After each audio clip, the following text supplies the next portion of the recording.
Is your inner voice a friendly one, like somebody who guides you, talks to you nicely?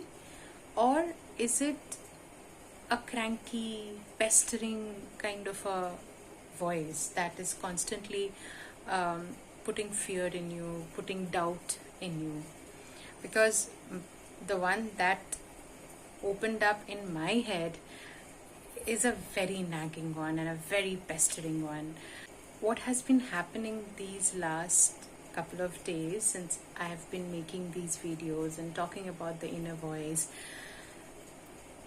that particular voice which is so negative is started getting irritated more. Probably it has come to know that I'm talking about it. So I find it very amusing as how is that voice so clever? Like, it is so intelligent. It knows exactly what to tell me that that will affect me. I mean, it's a champion in taking me out of my present moment and putting me in the past with a lot of grief and pain where there has been unfulfilled desires, or it takes me to the future where it's like anxious because it's I don't know what holds for me in future and like that. And yesterday this particular voice had again started its annoying nature, and instantly there came a song. There's this very old Kishore Kumar song, if you guys remember. एक चतुर नार बड़ी होशियार, अपने ही जाल में फंसत जात, अरे ha ha ha. So that particular, those two lines from that song came to my mind, and I started laughing. And I realized that how apt that song is for that nagging negative voice in my head. And I was like, wow. So not only have I taught myself to cut off that voice completely, not to listen to it at all, but also now I have like automatically this humor aspect of dealing with that voice. I thought this was a very, unique incident to share with you guys, because also, in this whole last 4 years journey, what has happened is when these voices boomed out and I was trying to understand which is mine and which is the right voice to listen to and which is not.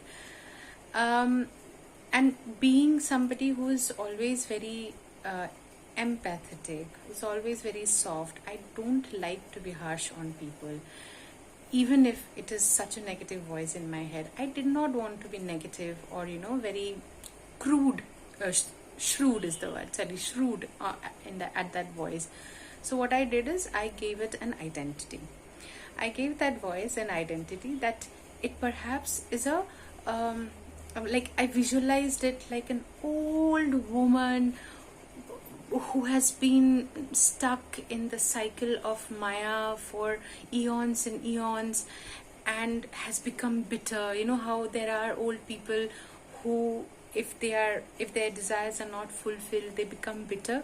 So I picturized that voice coming from that kind of a entity, and I kind of started to sympathize and empathize with that voice. I'm like, okay, fine, why don't you tell me what your desires are?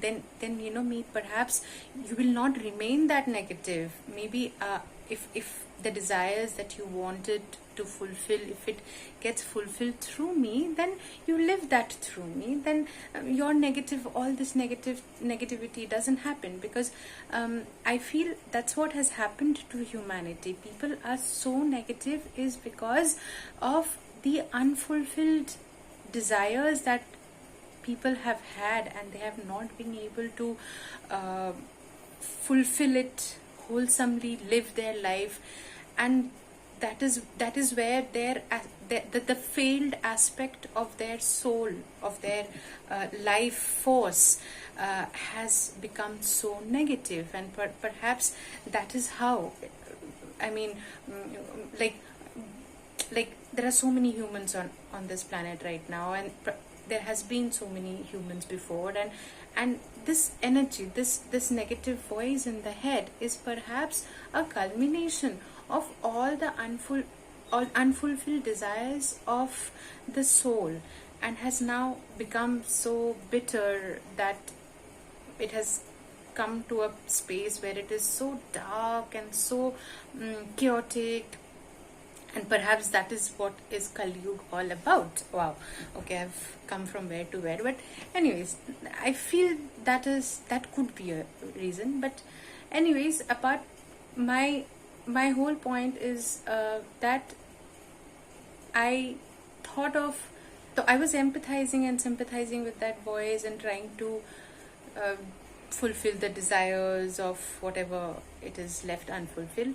But then I realized that no, I am a completely separate human being. I am born to fulfill whatever desires I have in my life, and it will be very wrong to take on somebody else's path on me. And perhaps that is why it has become for me so heavy.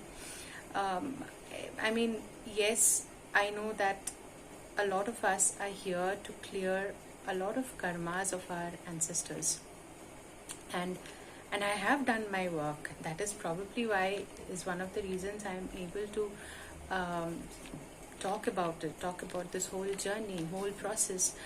But yeah, I mean, what I have learned from this whole dealing with that negative voice in my head is also how to be strict with my own self, like the voices in my own head. I learning to draw very hardcore boundaries. I mean, this whole thing is so subtle because everything is happening within me. So it feels like I have different parts of myself, which is sometimes which is very overwhelming, as well as at the same time I have to accept that it is me. There are these parts which I am dealing with now, which are also me. So learning to draw those very strict boundaries between these particular characters and personalities, that is happening here, is something I have been learning. I mean, there is way more to learn. But yeah, that is what is happening. And I'm so grateful that I do have a higher self who guides me in such humorous way. Do let me know how you deal with your inner voice that is negative, that is like such a kitty old woman kind of a voice.